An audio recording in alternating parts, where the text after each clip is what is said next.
सिंह जी को फोन किया।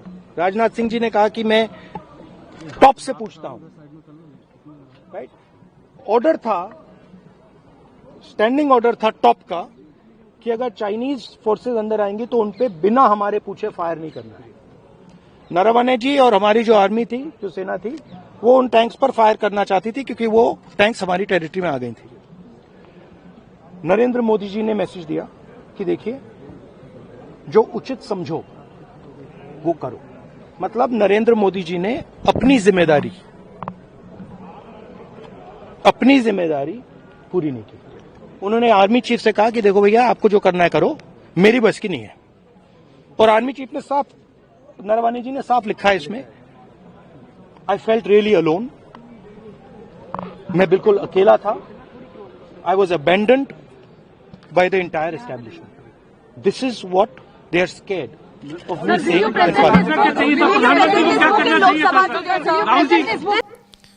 तो ये मामला है, ये वजह है जिसकी वजह से अब इस पर क्या जवाब देंगे, कैसे अपनी जिम्मेदारी को टालने की कोशिश, और ऐसे महत्वपूर्ण मौकों पर। खैर, इसको लेकर संसद में गतिरोध बना है, लेकिन लोकसभा में अभी पीयूष गोयल, वाणिज्य मंत्री पीयूष गोयल इस समय जानकारी दे रहे हैं अमेरिका के साथ जो भारत की ट्रेड डील हुई है और जिसकी घोषणा अमेरिका के राष्ट्रपति डोनाल्ड ट्रंप ने की है। सीधे चलते हैं लोकसभा, जहां पीयूष गोयल बता रहे हैं कि इस डील में क्या हुआ है। इस सम्मानित सदन के समक्ष यह दोहराना चाहता हूं कि खाद्य और कृषि क्षेत्र में भारत की प्रमुख संवेदनशीलता का पूर्णतः ध्यान रखा गया है।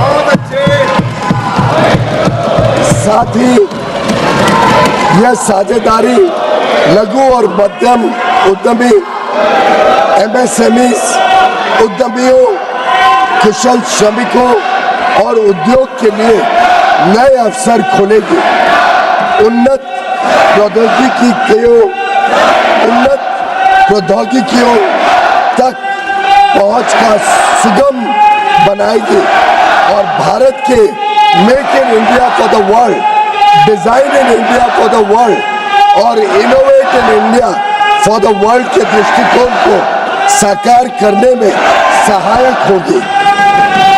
यह ऐतिहासिक ढांचागत समझौता भारत अमेरिका संबंधों को मजबूत करने और विकसित भारत 2047 की दिशा में हमारी यात्रा को आगे बढ़ाने की दिशा में एक महत्वपूर्ण कदम है और यह दुनिया के दो सबसे बड़े लोकतांत्रिक देशों के बीच मजबूत जुड़ाव को भी दर्शाता है, जो स्वाभाविक साझेदार है और साझा समृद्धि के लिए मिलकर काम कर रहे हैं। मैं माननीय सदस्यों को सूचित करना चाहता हूं कि आगे की कार्रवाई के संदर्भ में दोनों पक्ष व्यापार समझौते से संबंधित आवश्यक तकनीकी प्रक्रियाओं को पूरा करने और कागजी कार्रवाई को अंतिम रूप देने के लिए मिलकर काम करेंगे ताकि इसकी पूरी क्षमता का शीघ्रता से लाभ उठाया जा सके। समझौते की विस्तृत रूपरेखा इन प्रक्रियाओं के समापन के पश्चात तुरंत घोषित की जाएगी। माननीय सदस्यों को भारत के ऊर्जा स्रोतों से संबंधित उन मुद्दों की जानकारी होगी जो इस समझौते पर हुई चर्चाओं के दौरान उठाए गए हैं। मैं स्पष्ट करना चाहता हूं, जैसा कि सरकार ने कई बार सार्वजनिक रूप से कहा है कि 140 करोड़ भारतीयों की ऊर्जा आवश्यकताओं की सुरक्षा सुनिश्चित करना सरकार की सर्वोत्तम प्राथमिकता है। वस्तुनिष्ठ बाजार स्थितियों और बदलते अंतर्राष्ट्रीय परिदृश्यों के अनुरूप ऊर्जा स्रोतों में विविधता लाना हमारी इस कार्यनीति का मूल आधार है। भारत की सभी कार्रवाइयां इसी बात को ध्यान में रखकर की जाती हैं।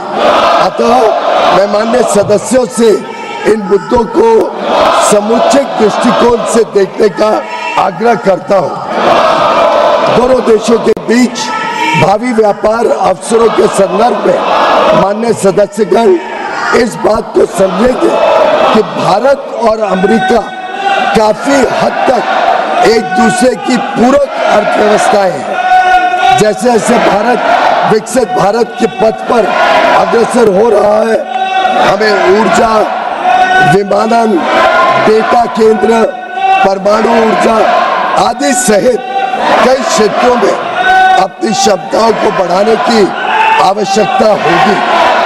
अमेरिका इन क्षेत्रों में दुनिया का अग्रणी देश है, इसलिए हमारे लिए इन क्षेत्रों में व्यापार की संभावनाओं पर ध्यान केंद्रित करना स्वाभाविक है। तो ये लोकसभा में यहाँ पीयूष गोयल उस दोनों देशों के बीच में, अमेरिका और भारत के बीच में जो व्यापार समझौता हुआ है, जिसको विपक्ष कह रहा है कि ये भारत के साथ, भारत के कृषि क्षेत्र के साथ, भारत के किसानों के साथ धोखा हो रहा है, उस पर पीयूष गोयल बयान दे रहे हैं। लेकिन विपक्षी सांसद वहां लगातार विरोध अपना जता रहे हैं, नारेबाजी कर रहे हैं। हाँ, लगातार विपक्ष नारेबाजी कर रहे हैं और सत्ता पक्ष के सभी सांसदों को हेडफोन जो है वो लगाने पड़ रहे हैं, स्पीकर को भी लगाने पड़ रहे हैं, पीयूष गोयल को भी लगाने पड़ रहे हैं। यानी इतना ज़्यादा हंगामा जो है विपक्ष के सांसद कर रहे हैं। पीएम मोदी के खिलाफ नारेबाजी हो रही है, नरेंद्र सरेंडर के नारे लग रहे हैं खूब जोर शोर से, और पीयूष गोयल अपनी बात कायदे से रख नहीं पा रहे हैं। जी बिल्कुल, वो अपनी बात रख नहीं पा रहे हैं। एक बार फिर देखेंगे क्या बता रहे हैं वो, लेकिन उनका ये कहना है कि ये डील दोनों देशों के हितों में है, किसानों को नुकसान नहीं होगा। लेकिन आखिर उस पर जो आपत्तियां हैं, किससे पूछकर, क्या किसान संगठनों से, एग्रीकल्चर के सेक्टर के विशेषज्ञों से पूछकर उनके साथ ये किया गया, क्योंकि जो आशंकाएं पिछले 6 महीने से जताई जा रही थी अमलेंदु जी, कहा जा रहा है कि उन सारे शर्तों पर, अमेरिका की शर्तों पर भारत तैयार हो गया है। ये बातें कही जा रही। हाँ, ये कहा जा रहा है कि अमेरिका की सारी शर्तों पे भारत तैयार हो गया है और अभी भी लिखित में कोई समझौता नहीं हुआ है। एक बार रुक करते हैं किस तरीके से वहां पर क्या कुछ चल रहा है लोकसभा में इस समय, देखते हैं। पीयूष गोयल बता रहे हैं, देश के लोकतंत्र का उच्च सदन है और आप सभी दलों ने समय समय पर इस देश के अंदर अलग अलग कालखंड के अंदर सरकार में भी रहे, लेकिन मेरा मत है कि इतनी लंबी सरकार में रहने के बाद भी हम इस उच्च सदन की मर्यादाओं, परंपराओं को तोड़ रहे हैं। विरोध का तरीका होता है, विरोध के तरीके और भी हो सकते हैं, लेकिन आप अपनी इलाके से छोड़कर उस जगह जाकर मर्यादाओं को तोड़ोगे तो देश के अंदर लोकतंत्र के प्रति लोगों का विश्वास, भरोसा कम होगा। आप सब चुनकर आते हैं, सदन के अंदर, सदन के बाहर विरोध का तरीका होता है, लेकिन हम इतने वरिष्ठ नेता आप हैं, आपने शासन किया है, लेकिन नहीं बोलने देंगे, वो नियम प्रक्रिया से चलता है। लेकिन आप मर्यादा तोड़ेंगे, उचित है क्या? आप इधर से उधर जाकर, आपके सदस्य इधर से उधर जाएंगे, उचित है क्या? यही मर्यादा बनाना चाहते हैं क्या आप? आपने इतने साल के शासन करने के बाद आपने यही परंपराएं लागू किए। आप वरिष्ठ लोग हैं, बालू जी, आप इतने सीनियर नेता हैं, ये देश में अच्छा लग रहा है कि आपको? आप इधर जाकर मंत्री बोल रहे हैं, आसन पे जाके खड़े हो रहे हैं, सत्ता पक्ष की तरफ बैनर लेकर आ रहे हैं। मर्यादा पहले भी विरोध हुआ है, लेकिन मर्यादा कभी किसी ने नहीं तोड़ी। आप शासन में रहे, ये प्रतिपक्ष में रहे, तब भी विरोध हुआ है, लेकिन मर्यादाएं कभी नहीं तोड़ी। लेकिन आप जो मर्यादाएं तोड़ रहे हैं, ये उचित नहीं है। आप शासन को ये मजबूर नहीं कर सकते। मैं आपसे पुनः आग्रह करता हूं, आप मर्यादा रखें, अच्छी परंपराएं रखें। विरोध का तरीका हो सकता है आपका, विरोध आवाज से नहीं, शब्दों से होता है, विरोध तर्कों से होता है। नारेबाजी से, बैनर से विरोध नहीं होता। विरोध शब्दों, तर्कों से होता है, असहमति मुद्दों पर होती है। वैचारिक मतभेद हैं, वैचारिक मतभेद बोलना चाहिए। ये सदन वैचारिक मतभेदों के लिए बोलने के लिए, लेकिन ये तरीका ठीक है क्या? नो। अगर आप यही तरीका अपनाना चाहते हैं तो अपनाएं। मेरा एज अध्यक्ष के नाते आपसे आग्रह रहता है, सदन से आग्रह रहता है कि सत्ता पक्ष हो चाहे प्रतिपक्ष हो, सदन की मर्यादाओं, परंपराओं को बना के रखें। ये सभागृह आपका है। आप इस सभागृह का जितना अपमान करेंगे, देश आपको देखेगा। और आप इस सभागृह की प्रतिष्ठा को गिराने का कृत्य कर रहे हैं। इस व्यवस्था के अंदर सदन चलाना उचित नहीं है। मैं सदन की कार्रवाई आज 2 बजे तक के लिए स्थगित करता हूं।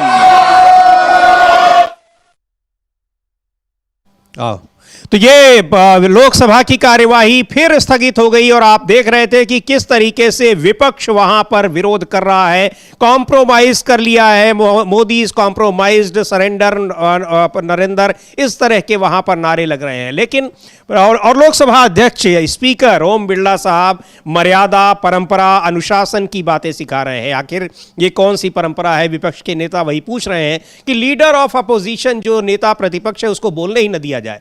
इसको लेकर लोकसभा में नेता प्रतिपक्ष राहुल गांधी ने स्पीकर ओम बिरला को एक पत्र भी लिखा है और उन्होंने अपनी बातें कही हैं। क्या कुछ पत्र में है उस पर भी हम बताएंगे। लेकिन बुरी तरीके से सरकार कई मसलों पर घिर गई है, उनका कोई जवाब नहीं सूझ रहा है और जवाब देते नहीं बन रहा है। उसका नतीजा यह है कि संसद की कार्यवाही चल नहीं पा रही। हाँ, संसद की कार्रवाई नहीं चल पा रही है। और जो राहुल गांधी ने पत्र लिखा है समीर जी, उस पत्र में राहुल गांधी का साफ साफ कहना है कि ये मुझे नहीं बोलने देना राष्ट्रीय सुरक्षा के मसले पर संसद के अंदर, ये लोकतंत्र का शरण है और ये लोकतांत्रिक मर्यादाओं का एक तरह से कहा जाए हनन है। और आप जो है इसको इस तरीके से नहीं कर सकते, ये राहुल गांधी का साफ तौर पर कहना है।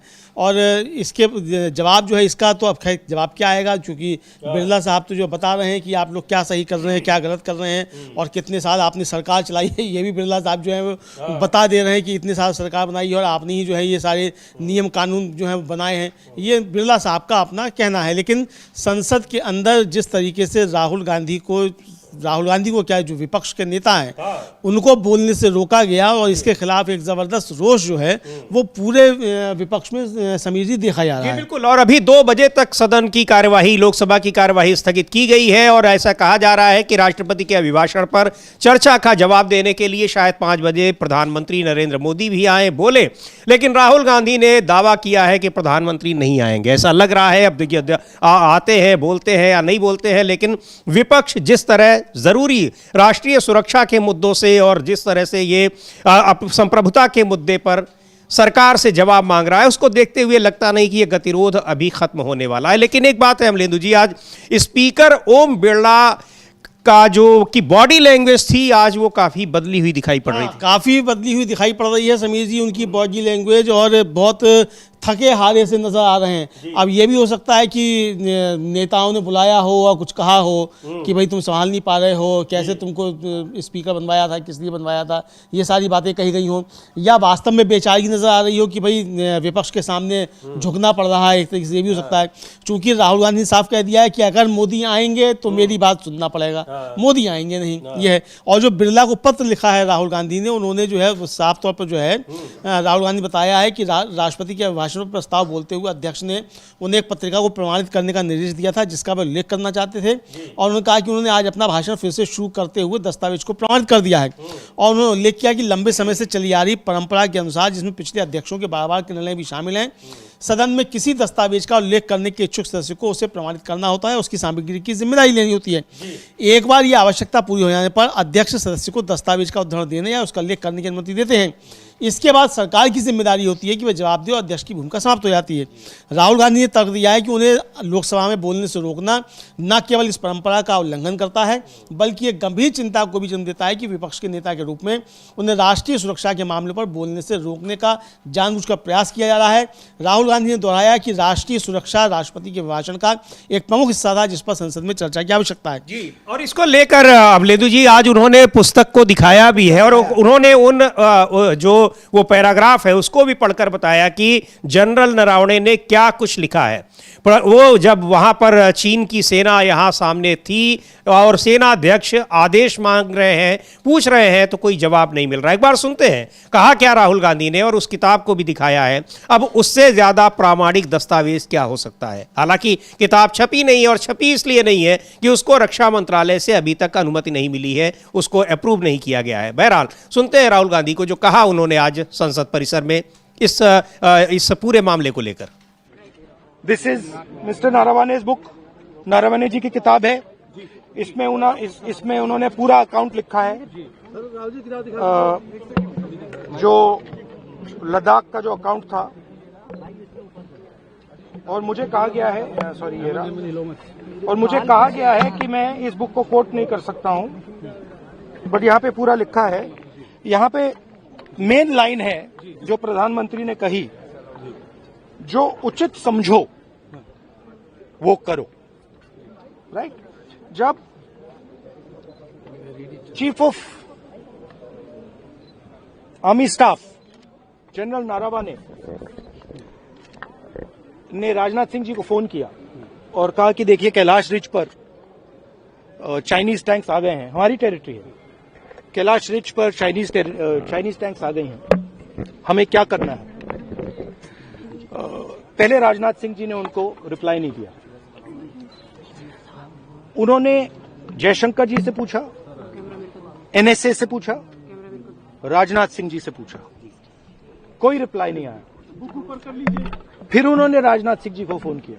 राजनाथ सिंह जी ने कहा कि मैं टॉप से पूछता हूं। राइट? ऑर्डर था, स्टैंडिंग ऑर्डर था टॉप का कि अगर चाइनीज फोर्सेस अंदर आएंगी तो उनपे बिना हमारे पूछे फायर नहीं करना है। नरवणे जी और हमारी जो आर्मी थी, जो सेना थी, वो उन टैंक्स पर फायर करना चाहती थी क्योंकि वो टैंक्स हमारी टेरिटरी में आ गई थी। नरेंद्र मोदी जी ने मैसेज दिया कि देखिए जो उचित समझो वो करो। मतलब नरेंद्र मोदी जी ने अपनी जिम्मेदारी पूरी नहीं की। उन्होंने आर्मी चीफ से कहा कि देखो भैया आपको जो करना है करो, मेरी बस की नहीं है। और आर्मी चीफ ने साफ, नरवणे जी ने साफ लिखा है इसमें, आई फेल्ट रियली अलोन, मैं बिल्कुल अकेला था, I was abandoned by the entire establishment. This is what they are scared of me saying that प्रधानमंत्री को क्या करना चाहिए था?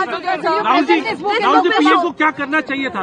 I don't think PM will have the guts to come to the Lok Sabha today, because if he comes, I'm going to give him this book.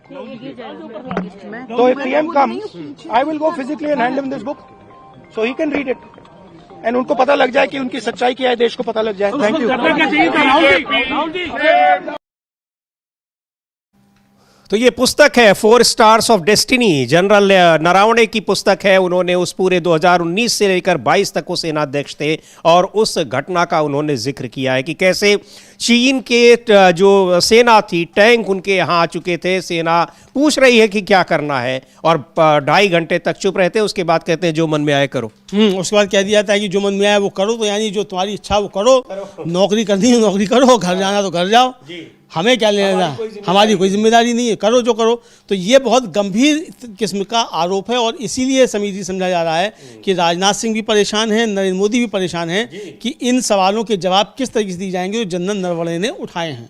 ये वो कहा जा रहा है कि वहां पर कोई भी फोन नहीं उठा रहा था, कोई बात करने को तैयार नहीं था, और 2.5 घंटे बाद राजनाथ सिंह फोन करते हैं, कहते हैं कि प्रधानमंत्री ने कहा है कि जो मन में आए वो करो। ये बात जनरल नरवणे ने लिखी हुई है, और वे कह भी रहे कि उस समय में बिल्कुल असहाय था कि मुझे क्या करना चाहिए, क्योंकि भाई वो क्या फैसला ले ले, बाद में कहीं ये हो कि आपने इंतजार क्यों नहीं किया है, आपने आदेश का इंतजार क्यों नहीं किया। हाँ बिल्कुल, बाद में कहा जा सकता है भाई आपने आदेश का इंतजार क्यों नहीं किया, कि आपने गोली चला दी, जो था वो बदल गया, राष्ट्रीय स्तर का अंतर्राष्ट्रीय स्तर का मामला है, हमारे बीच संधि है, तमाम बातें हो सकती थी, आपकी वजह से संधि खराब हो गई, तो ये हो सकता है।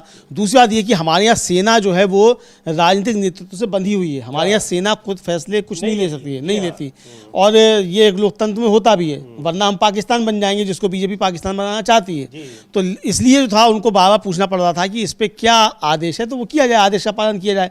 ठीक उसी तरीके से कि ऑपरेशन सिंदूर को बंद करने का फैसला सेना का नहीं था, और ये सेना के अधिकारियों ने खुले तौर पे कहा है कि हमारा राजनीतिक नेतृत्व जो था उसका दबाव था, उसमें हमको रोकना पड़ा। यानी सेना साफ पे कहा है कि राजनीतिक नेतृत्व यानी सरकार जो थी, ये उसका फैसला था ऑपरेशन सिंदूर रोकने का, और जब सरकार ने फैसला ले लिया तो सेना आगे नहीं बढ़ सकती थी। तो यही बात जनरल नरवणे ने जो है वो अपनी किताब में लिखी है, और यही मोदी जी की जो पॉलिसी पैरालिसिस है, पॉलिसी पैरालिसिस तो बहुत बड़ी चीज होती है, ये तो त्वरित निर्णय लेने की क्षमता जो है एक राष्ट्र का नेतृत्व करने के पास ये होनी चाहिए, उस व्यक्ति के पास जो राष्ट्र का नेतृत्व कर रहा है, कि तुरंत वो ले सके निर्णय कि क्या किया जाना है इस समय। क्योंकि इतिहास यही याद रखता है कि जब संकट का समय था तो उस समय जो नेतृत्व करता था उसने कितनी समझदारी से काम लिया। जी बिल्कुल, ये नेतृत्व की परख इसी पे ऐसे ही मौकों पर होती है, और अगर इस तरह की बातें हैं तो ये लग रहा है कि नेतृत्व की क्षमता बिल्कुल भी नहीं है प्रधानमंत्री में ही नहीं, बल्कि उस टॉप लेवल पर आ रहे हैं उनमें से किसी में भी। क्योंकि जनरल नरवणे कह रहे हैं कि उन्होंने रक्षा मंत्री, NSA, विदेश मंत्री, सबको फोन किया, सबसे बात करने की कोशिश की, लेकिन किसी का कोई जवाब हमें नहीं मिला, किसी से कोई बात नहीं, किसी से कोई परमिशन नहीं मिली। बहरहाल अब इसको लेकर लगातार विवाद चल रहा है और उस पर चर्चा की मांग की जा रही है, जवाब की मांग की जा रही है, लेकिन सदन की कार्यवाही बार बार बाधित हो रही है। आज काफी कुछ बता रहे थे स्पीकर ओम बिरला, हालांकि 2 बजे तक के लिए कार्यवाही फिर स्थगित कर दी गई है, लेकिन विपक्ष का आरोप है कि सत्ता पक्ष जानबूझकर सदन नहीं चलने देना चाहता, क्योंकि अगर सदन चलेगा तो ये सारे मुद्दे उठेंगे, जवाब देना पड़ेगा, नहीं भी देंगे तब भी पता लगेगा कि आप खामोश क्यों हैं। अखिलेश यादव क्या कह रहे हैं, सुनते हैं उनको।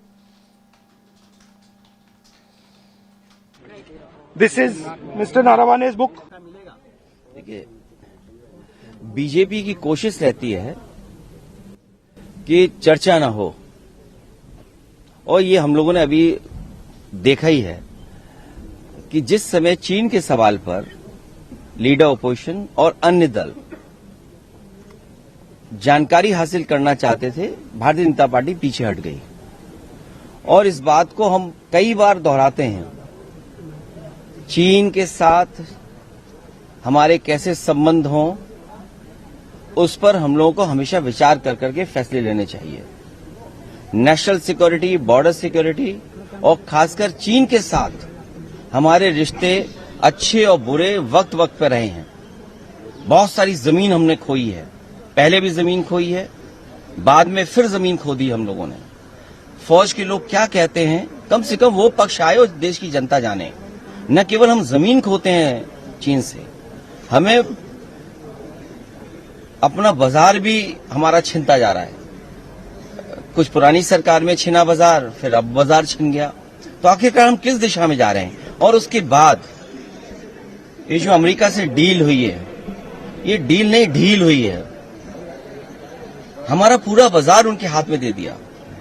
सरहद की बात करें, अब तो किचन के रास्ते हमारी थाली तक, नवाला जो है हमारे रोटी के टुकड़े तक बात पहुंच गई है। अब सनातनियों को ये चिंता करनी पड़ेगी कि उनका व्रत कैसे सनातनी रहेगा। मान लीजिए डेयरी प्रोडक्ट्स वहां से आ गए, तो हमारे सनातनी लोग व्रत कैसे रखेंगे, हम सब भारतवासी व्रत कैसे रखेंगे? बड़ा चिंता का विषय है। और फिर सीधा सीधा हमला है। जो भारतीय जनता पार्टी के संगी साथी समय समय पे स्वदेशी का नारा देते थे, आखिरकार वो लोग कहां हैं? वही जो बिल्डिंगें बड़ी बड़ी बनी है, कहीं उसके अंदर अंग्रेजी चश्मा लगाकर तो नहीं बैठे हुए हैं। और ये बात तो साबित हो गई है, जिस तरह की डील हुई है, न जाने क्या क्या उसमें फैसले होंगे, देश तो जानना चाहता है।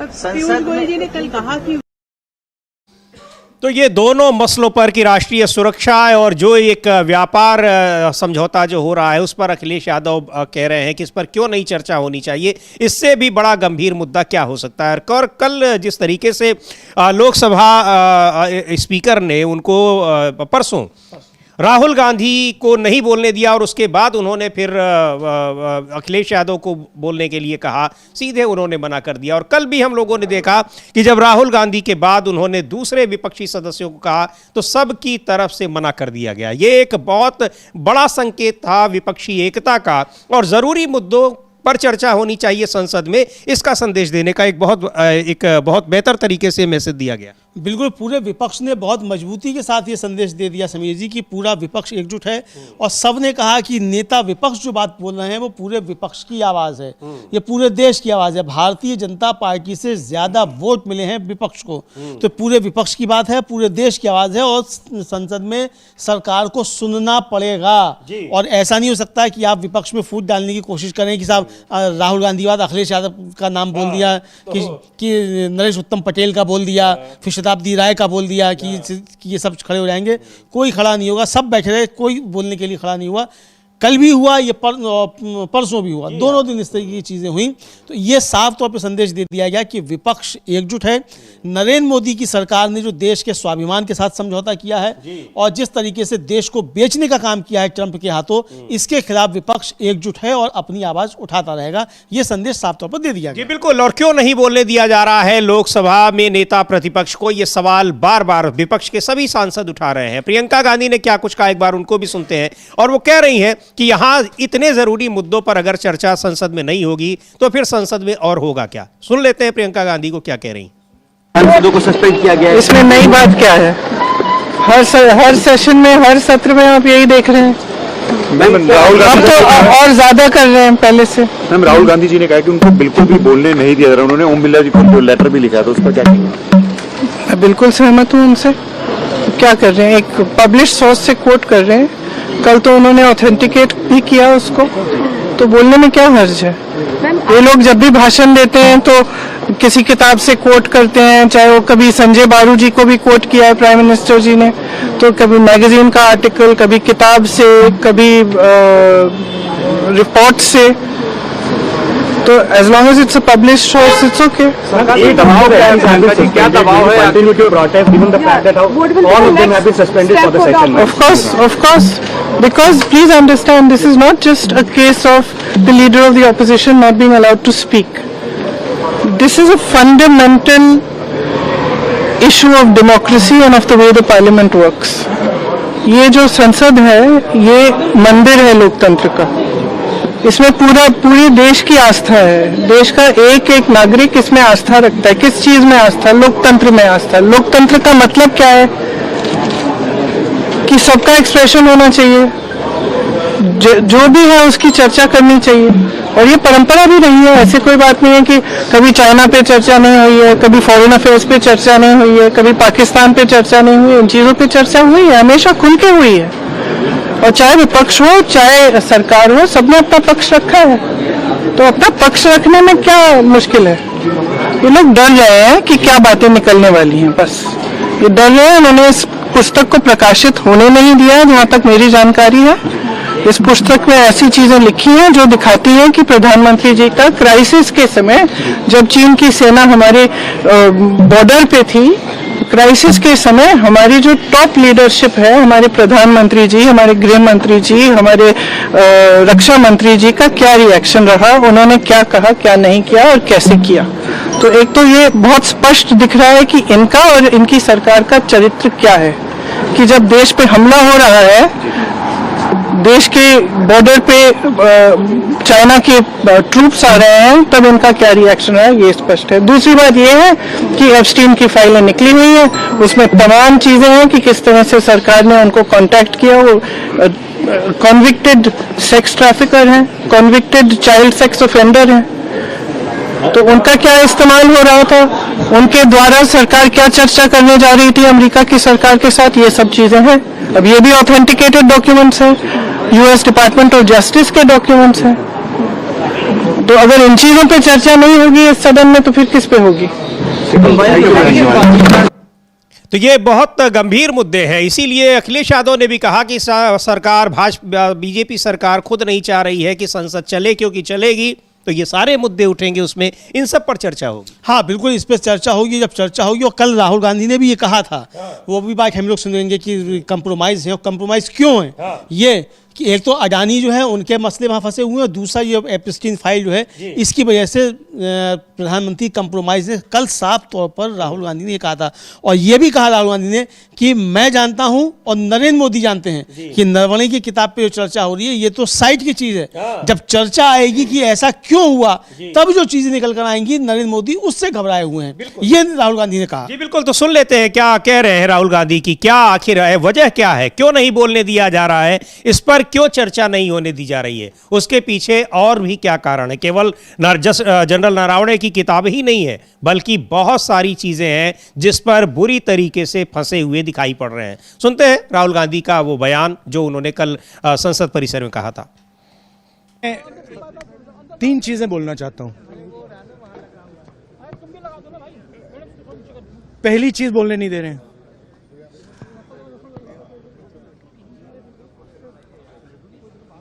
मोदी जी घबराए हुए हैं।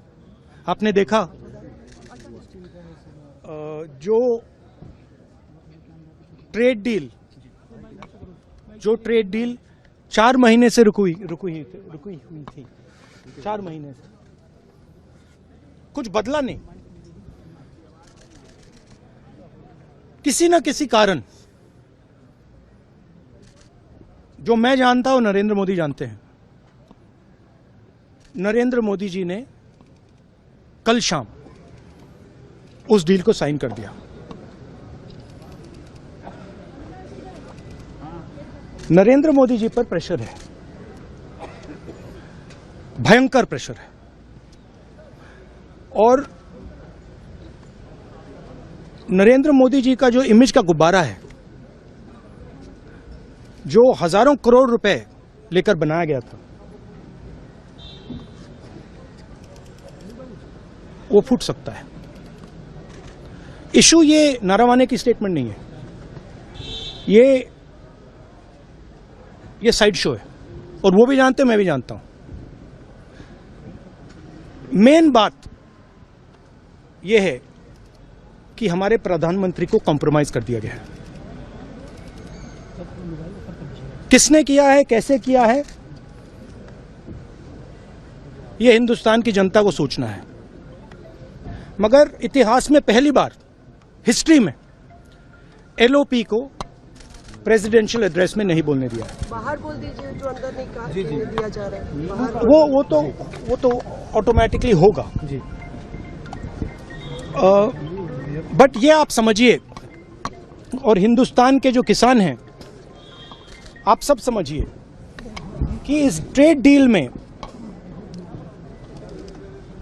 आपकी मेहनत को, आपके खून पसीने को नरेंद्र मोदी जी ने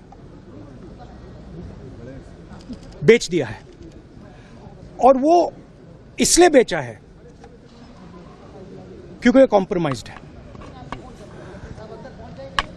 सिर्फ आपको नहीं बेचा है, देश को बेचा है।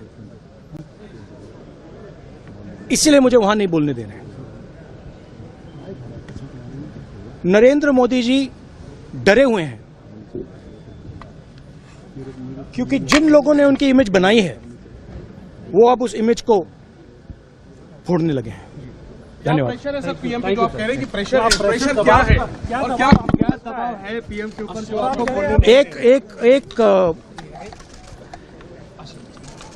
एक अदानी जी पर केस है यूनाइटेड स्टेट्स में।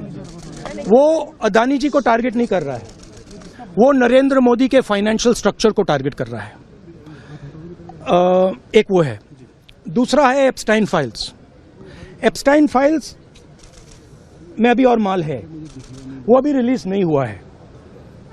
इसीलिए इस दबाव में आकर एप्स्टाइन फाइल्स में जो है, जो पूरा देश जानना चाहता है, मगर अभी अमेरिका ने रिलीज नहीं किया है। और दूसरा जो अदानी जी पर केस है, जो एक्चुअली मोदी जी पर केस है, क्योंकि वो बीजेपी का फाइनेंस। तो ये जो बड़े महत्वपूर्ण मुद्दे हैं उसे कह भी रहे हैं कि नरावणे का मैटर तो वो एक साइड मैटर है, लेकिन मुख्य मुद्दा ये है कि अगर वो उस पर चर्चा कुछ भी होगी तो ये सारे मुद्दे आएंगे और इन पर क्या कहेंगे, क्या जवाब उस पर देंगे। इसलिए वहाँ पर ना तो सदन का सामना करना चाहते हैं और ना ही इन मुद्दों पर चर्चा कराने की हिम्मत पड़ रही है। सीधे सीधे ये बात राहुल गांधी कह रहे हैं और यही बात विपक्ष के और भी नेता कह रहे हैं। हाँ बिल्कुल, विपक्ष के तमाम नेता यही कह रहे हैं। संजय सिंह ने कल एक वीडियो जारी किया, उस वीडियो में जारी करके उन्होंने यही कहा कि ये कंप्रोमाइज़ हो गए हैं, चूंकि अडानी को बचाना है। एप्स्टीन की फाइल्स में जो चीज़ें आ रही हैं, आखिर क्या आवश्यकता थी कि भाई आपको जाके नाचना पड़ता है ट्रंप को खुश करने के लिए इजराइल में जाकर।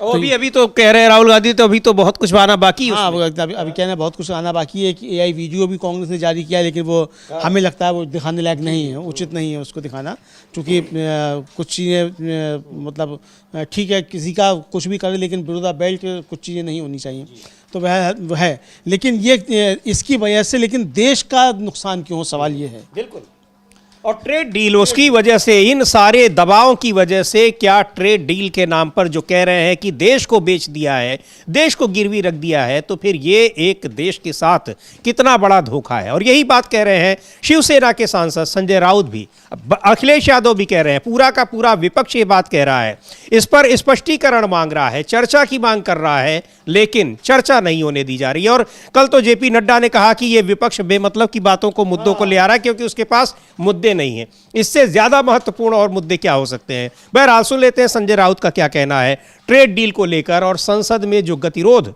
बनाए हुए हैं, सत्ता पक्ष बनाए हुए हैं, उसको लेकर क्या कह रहे हैं। बोलिए आप क्या पीयूष गोयल ने कहा है कि ये बहुत, देखिए पीयूष गोयल झूठ बोल रहे हैं। इस देश के सभी केंद्रीय मंत्री झूठ बोल रहे हैं। प्रेसिडेंट ट्रंप के साथ जो एग्रीमेंट हो गया है, ट्रेड डील हो गया है, वो हमारा देश लगभग अमेरिका के चरणों में डाल दिया है। अमेरिका ने हमको खरीद लिया है। क्या बोलते हैं कि ये बहुत बड़ा हमारा विजय है। कौन सा विजय है भाई, आप बताइए। आप पूरे देश में जश्न मनाने की बात करते हो। 18% टैरिफ आज कायम है, जो पहले 3% था लगभग। उसके बावजूद अमेरिका के जो एग्रीकल्चरल प्रोडक्ट्स हैं वो 0 टैरिफ पर भारत के मार्केट में, कृषि मार्केट में आ जाएंगे, जिसमें सभी धान हो गए, फल हो गए, फूल हो गए, दूध होगा, डेयरी प्रोडक्ट्स हो गए। हमारे किसान का खून पसीना बहाकर जो माल बनाते हैं, उससे सस्ते दामों में अमेरिका हमारे मार्केट में उनके माल बेचेंगे, तो हमारा किसान का आत्महत्या करेगा। कोई एक रहस्यमय तरीके से हमारी सरकार के लोगों को ब्लैकमेल किया जा रहा है अमेरिका से। वो क्या है, जैसे कल राहुल जी ने कहा कि एप्स्टीन फाइल के बाद तुरंत ये ट्रेड डील जो रुका था वो उसके ऊपर सिग्नेचर हो गए, और एप्स्टीन फाइल का बहुत सा माल अभी आना बाकी है। तुरंत ये सिग्नेचर कर दिया। उसका मतलब है ब्रिटिश जब यहाँ आए थे तो व्यापार करने और हमको गुलाम बनाया, और आज यहाँ के हमारे सत्ताधारियों ने अपने आप अमेरिका के चरणों में जाकर हमें आपका गुलाम बनाइए, लेकिन हमारी फाइलें मत खोलिए, इस प्रकार का व्यवहार किया है। ये देश के लिए बहुत ही खतरनाक है। लगभग देश को बेच दिया है। तो ये विपक्ष का हर नेता ये बात कह रहा है कि देश को बेच दिया है। ये बहुत बड़े आरोप हैं, गंभीर आरोप है, और इस पर चर्चा की मांग केवल आरोप नहीं है, सरकार से उसका स्पष्टीकरण जानना चाह रहा है विपक्ष की। आखिर ये जरूरत क्यों पड़ गई कि आपने इस तरह का समझौता कर लिया, और क्या किसी दबाव में किया है, इसके पीछे कोई आपके साथ कोई आपने कॉम्प्रोमाइज किया है, अगर किया है तो फिर वो बताया जाए, तो आखिर उसको कैसे बताया जा सकता है। लेकिन सवाल वही है कि ये सारी चीजें कितने दिन छिपे रहेंगी। पूछा भी गया राहुल गांधी से, आप संसद में नहीं बोल पाए तो आप बाहर बोले, कि बाहर तो मैं बोलूंगा ही, और बता भी दिया उन्होंने। आज जनरल नरवणे की किताब उन्होंने दिखा भी दी। आज तो किताब लेकर ही जो थे राहुल गांधी आ गए कि भाई लो ये रही किताब, और ये किताब में ये लिखा हुआ है, ये साफ तौर पर उन्होंने बता भी दिया। तो अब जिसको पूछना है वो पूछ ले। और यही राहुल गांधी कह रहे हैं कि भाई मैं जानता हूं कि मोदी जी क्यों कंप्रोमाइज नहीं, या फिर मोदी जी जानते हैं, और इस किताब पे चर्चा होगी तो क्या क्या चर्चा होगी ये सब मोदी जी जानते हैं। तो ये साफ तौर पर समझा सकता है। और ट्रेड डील को लेकर समीर जी बहुत ज़्यादा जो है वो बवाल मचा हुआ है। अब जो अमेरिका की ट्रंप की प्रेस सेक्रेटरी हैं कैरोलिन लेविट, उन्होंने जो है वो साफ तौर पे कहा है कि भारत जो है उस पर 18% टैक्स लगेगा और इस पे टैक्स बिल्कुल नहीं लगेगा अमेरिका पे। ये रहा, इसको लेकर सुप्रिया श्रीनाथ ने भी उसका है, वो भी हम लोग सुन सकते हैं। और इसको लेकर जो ट्रेड डील पर आम आदमी पार्टी के सांसदों ने भी संसद परिसर में प्रदर्शन किया है, उसको भी हम देखते हैं। उसके बाद सुप्रिया श्रीनाथ ने ट्वीट भी किया है कैरोलिन लेविट की उस प्रेस कॉन्फ्रेंस की क्लिप को, जिसमें वो सीधे सीधे बता रही हैं कि इस ट्रेड डील में जो कुछ हुआ है उसका फायदा अमेरिका को मिला है और भारत को उसका नुकसान हुआ है। तो पहले देखते हैं प्रदर्शन की वो तस्वीरें, वो विजुअल्स जो आम आदमी पार्टी के सांसदों ने इस ट्रेड डील के खिलाफ संसद परिसर में किया है, और उसके बाद देखेंगे कि क्या लिख रही हैं, क्या कह रही हैं कैरोलिन लेविट, जिसको सुप्रिया श्रीनाथ ने ट्वीट करके बताया है। तो ये बहुत गंभीर मुद्दा है और बुरी तरीके से सरकार घिरी हुई है। निश्चित तौर पर जो अखिलेश यादव ने कहा है कि सरकार नहीं चाहती कि सदन चले, क्योंकि सदन चलेगा तो ये सारे मुद्दे उठेंगे। हाँ बिल्कुल, अगर सदन चलेगा तो ये सारे मुद्दे उठेंगे, और मुद्दे उठेंगे तो मोदी जी की सरकार घिरेगी, ये साफ तौर पे समझा जा सकता है समीर जी। तो इसलिए जो है सरकार कितनी घबराई हुई दिख रही है ये साफ तौर पर समझा जा सकता है, और इसको लेकर विरोध जो है काफ़ी ज़्यादा चल रहा है। इत्तेफाक की बात यह है, अब या तो ये कहिए जैसे पहले कहा जाता था, बीजेपी कहती थी साहब जब भी संसद का सत्र शुरू होने जाता है कहीं से कोई खबर छप जाती है विदेश में, कहीं से कुछ आ जाता है और विपक्ष जो है वो हल्ला मचाने लगता है। तो भाई अब ये खबर जो छप गई है एप्स्टीन फाइल की, विपक्ष ने तो छापी नहीं है, ये तो आपके मित्र जो है my dear friend Donald Trump जो है उन्होंने छापी है, और क्या वहां के न्याय विभाग ने छापी। और दूसरे ये कि जब छप गई है तो अचानक जो ट्रेड डील 4 महीने से रुकी हुई थी वो कैसे पास हो गई, और ट्रेड डील में क्या कुछ है उसमें यहाँ पर है ये जो लगातार जो बातें हो रही हैं, तो इसमें बहुत सारे अलग अलग ये प्रदर्शन की तस्वीरें, चूंकि सदन की कार्यवाही चल नहीं रही है, जब कार्यवाही चल रही थी तो वहाँ पर भी इसको लेकर किस तरीके से विपक्ष ने मांग की किस पर चर्चा होनी चाहिए, तो लेकिन चर्चा को सरकार तैयार नहीं हो रही है। अब क्या कहा है सुप्रिया श्रीनाथ ने, एक बार देखते हैं। और उन्होंने वही बात लिख कर ट्वीट किया है जो प्रेस कॉन्फ्रेंस में कैरोलिन लेविट जो प्रेस सेक्रेटरी हैं व्हाइट हाउस की, वो बोल रही हैं।